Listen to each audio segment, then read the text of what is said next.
Guys, আজ আপনাদের জন্য নিয়ে এসেছি দারুণ মজার সুস্বাদু গরুর মাংসের বিরিয়ানি রেসিপি। ফার্স্টে দেখতে পাচ্ছ আমি কিছু কাঠবাদাম, কাজু বাদাম, কিশমিশ ব্লেন্ড করে নিচ্ছি স্মুথভাবে। সেই ব্লেন্ডার ঝাড়ে অল্প পরিমাণে পেঁয়াজ, টমেটো, কাঁচামরিচ ব্লেন্ড করছি। তারপর চলে আসবো চুলায়, একটি হাঁড়িতে তেল গরম করে নিয়েছি। তেলের সাথে গরম মশলা অ্যাড করছি, এলাচ, দারচিনি, তেজপাতা ফ্লেভারের জন্য। তারপর দিয়ে নিয়েছি পেঁয়াজ কুচি। তারপর পেঁয়াজটা ভালোভাবে ভেজে আসলে দিয়ে নিয়েছি গরুর মাংস। গরুর মাংসের সাথে এখন 2 টেবিল চামচ আদা রসুন অ্যাড করব। যেহেতু আজকে আমি অল্প পরিমাণে বিরিয়ানি রান্না করব, তার অনুযায়ী আমি মেজারমেন্ট করে নিচ্ছি।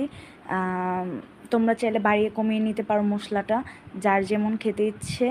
আমি আজকে রাঁধুনি মিক্স মশলা দিয়ে বিরিয়ানিটা রান্না করব, তাই কিছু পরিমাণে গরম মশলা গুঁড়ো ফ্লেভারের জন্য দিয়ে নিচ্ছি। এটা আমি হোমমেড তৈরি করা, তোমরা চাইলে এই রেসিপিও দিতে পারবো। তোমরা যদি আমার রেসিপি ফলো করো, অবশ্যই আমি গরম মশলা গুঁড়া কীভাবে করে নিছি তা অবশ্যই দেব। এখন আমি 2 টেবিল চামচ মরিচের গুঁড়ো অ্যাড করছি, অনেকে ফাক্কিও বলে, সো আমার ভয়েসটা স্কিপ করো। তারপর 2 টেবিল চামচ অ্যাড করার কারণ আমি একটু ঝাল ঝাল বিরিয়ানি বেশি পছন্দ করি। এখন আমি রাঁধুনি মিক্স মশলাটা অ্যাড করে নেব। পুরোটা প্যাকেটে যতটুকু পরিমাণে থাকে পুরোটা অ্যাড করব না, যতটুকু প্রয়োজন রান্নার জন্য ঠিক ততটাই আমি অ্যাড করছি, প্রায় অর্ধেকটা অ্যাড করে নিছি। তারপর ভালোভাবে মশলাটা ভেজে পেঁয়াজ আর পেঁয়াজ আর কাঁচামরিচের পেস্টটা অ্যাড করে দিছি। ভালোভাবে কষিয়ে নিব, কষিয়ে তারপর স্বাদ মতো লবণ দিয়ে নিছি। এর আগেও আমি পেঁয়াজ কষানোর টাইমে লবণটা অ্যাড করছি, ওইটা কীভাবে জানি স্কিপ হয়ে গেছে। তারপর স্বাদ মতো লবণ দিয়ে নিছি, লবণ দিয়ে ভালোভাবে ভেজে নিচ্ছি। কিছুতে একটু টমেটো সস অ্যাড করি, তো বিরিয়ানিতে আমি ভাবলাম একটু টমেটো সস অ্যাড করলে আমার কাছে ভালো লাগে ফ্লেভারটা।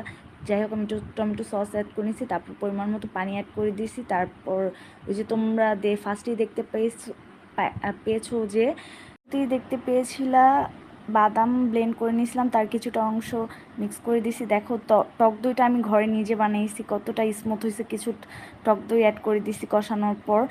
এটা হচ্ছে রান্না করার মাঝে অ্যাড করছি। আমি নেড়ে চেড়ে কষিয়ে নেব। কষিয়ে নেওয়ার পর যখন মাংসটা গলে আসলে সেই পর্যায়ে আমি পোলাও চাল, চিনি গুঁড়া, সুগন্ধি পোলাও চাল অ্যাড করে নেব।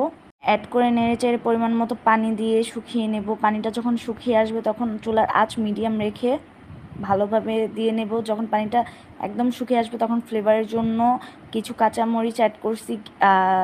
তারপর 2 টেবিল পরিমাণ ঘি অ্যাড করছি ফ্লেভারের জন্য, ফ্লেভারটা যাতে ভালো আসে। তারপর দেখতেই পাচ্ছ কতটা পারফেক্টলি কুকড হয়ে গেছে। এখন পরিবেশনের পাল্লা। এতটা মজা হয়েছে, অবশ্যই আমার রেসিপি প্রেমে পড়ে যাবা।